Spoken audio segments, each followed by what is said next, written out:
Dr. David Klee has over 30 years' experience as both a teacher of the flute and as a professional musician.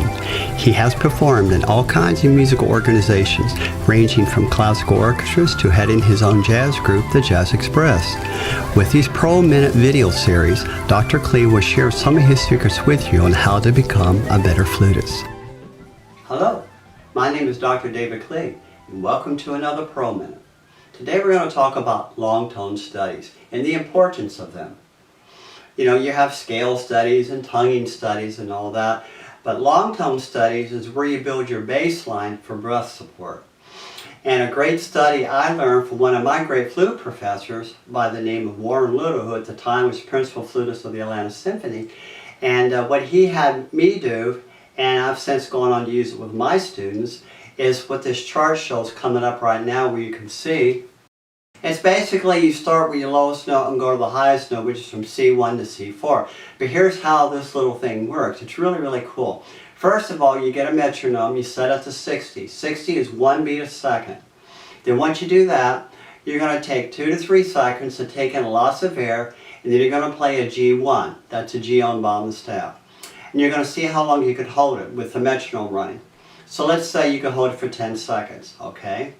So that's great. You can hold it for 10 seconds. And then what you're going to do, we're going to play this little exercise.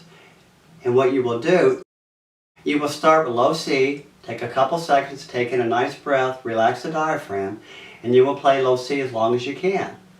Immediately upon conclusion of playing low C, you take 2 seconds to take in the next breath and go to D. Upon conclusion of the D, you take 2 seconds and go right to the E. And you do this all the way to high C. Now you're probably thinking, well, it's easier said than done. This is hard. Yes, it is very hard. What you're going to find out is it's easiest to hold the notes out longer. It takes less breath around the middle range of the flute. The lowest end and the highest end of the flute is always the hardest. But what you're going to do is try to do your best. And what will happen, let's say G1 you can hold for 10 seconds, but on low C, which is C1, you can only hold for 7. That's okay. You just hold it for 7, take a 2-second breath, and go immediately to the D. You say you can hold it for 7 or 8, hold it for, hold it as long as you can, then take a 2-second breath and go on like that. And you do this all the way through all these notes.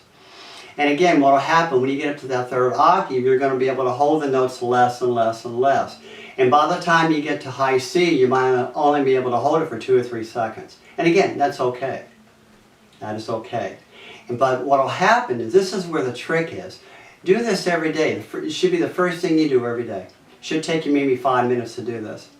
And what will happen, if you do this every day, after a few days you realize, oh, I can hold these notes a second or two longer. Okay.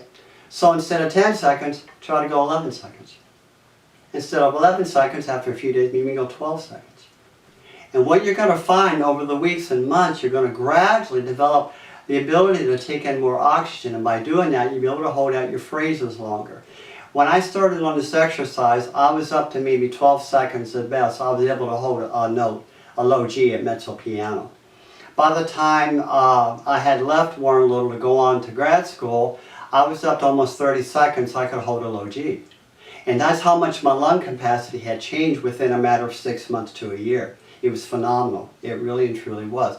So you owe it to yourself to try this, because I think you're really, really fine. It really works well. It really helps to develop the diaphragm, and it really will increase your lung power.